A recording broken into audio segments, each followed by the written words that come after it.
a little bit of this with some rice. It does smell really nice, I have to say.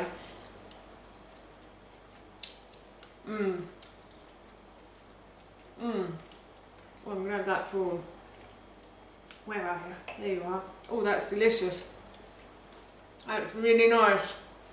The butternut squash is really creamy, so it makes it taste a bit like a masala. If you've ever had a masala, that's really yummy. So Hi everyone, and welcome back to Googie's Kitchen, and if you are new here then hello and welcome. My name's Alexis, and in today's video I want to share with you how to make my delicious roasted butternut squash prawn curry. As I just mentioned, today I'm going to be making a roasted butternut squash prawn curry. Now this recipe is really easy to make and it uses very simple ingredients and it makes a really tasty meal. So what I'm going to do is basically make a sauce for some cooked prawns, and I'm going to throw it on and just add some rice, and the sauce is so simple to make, I promise you. So I've got all my ingredients laid out. So the first thing I'm going to do is I'm going to add about 150 grams of butternut squash to my baking tray. My baking tray is a stoneware baking tray, so I don't need to put any oil in the bottom of it, but I will be putting oil on the vegetables just to make them go a lovely golden brown colour. So this stoneware actually absorbs the badness from the food and leaves the goodness, which is why I love stoneware. Unfortunately, Pampered Chef have left the UK now, so they no longer sell this in the UK, but I do think they sell it in the US. But if you can get hold of some stoneware, it is a brilliant product to use in the kitchen, I promise you. This isn't an advert for stoneware, I just really like it. So yeah, as I said, I've got 150 grams of butternut squash, and I'm actually halving all of the ingredients today. It's only my husband and I having this meal today, so I've halved all of the ingredients. In the original recipe, this was 300 grams of butternut squash, and I'm also using half a carrot. And again, in the original recipe, this was 1 carrot. So I'm just going to put these into my baking tray, and I've also got a couple of cloves of garlic that go in there as well. And I'm going to leave the skin on the garlic while it cooks. And then to that, I'm going to sprinkle over a teaspoon of garam masala as well. So I'm going to sprinkle over a teaspoon of that, and then I have a teaspoon of mild chilli powder that I'm going to sprinkle on as well.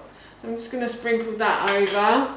And then I've also got some onion granules here. Now in the original recipe, I did say to use 1 onion, but I haven't got an onion in my fridge, so shock horror, I've always got onions in the house and suddenly I haven't got any, so I'm a bit shocked by it. But yes, I actually have some onion granules instead. So I'm just going to add about half a teaspoon of onion granules to that as well. And then I've got some dried mixed herbs as well. So I'm just going to add the dried mixed herbs. And then I am going to add a little bit of salt. Not too much salt for us, but if you like more salt then please add it in. And then I'm also going to add in some pepper as well. So I'm going to add a little bit of pepper too, like so. And then I'm going to drizzle over olive oil all over the top, like so. And that's it basically. I'm just going to toss the vegetables in the oil and all of the herbs and the spices, and make sure all of the vegetables are covered in everything. And then I'm going to put this in the oven for about 25 to 30 minutes, or until everything goes a lovely golden brown colour. I'll take it out and leave it to cool. But yeah, that's it basically. I'm just going to go off and cook some prawns now, and then I'll come back and I will make the sauce. I'll show you how to make the sauce with the roasted vegetables. The vegetables have started to go a lovely golden brown colour, so I'm going to leave these to cool for a little while until they're touchable basically, and then I will blend them and make them into a delicious sauce. I have left the vegetables until they are cool enough to touch. So now what I'm going to do is I'm going to put these into my food processor, like so. I'm actually going to peel the skin off the garlic there as well. So I've just got to peel the skin off. One of the garlics didn't have a skin on, and 2 of them did, so I'm just going to peel these. In the original recipe I think I said to put 2 cloves of garlic in, but my cloves of garlic were quite small, so I think I did 3 today. but 2 cloves of garlic, like large ones, is perfect. And then I'm going to put the rest of the vegetables into the blender. And then in this jar here, I have about 250 mils of bone broth. I think I've kept it the same because I don't think the blender would cope well with less liquid in it. So I've kept it the same as the original recipe. And I'm just going to pour this in like so. And then I'm just going to blend all of these ingredients together.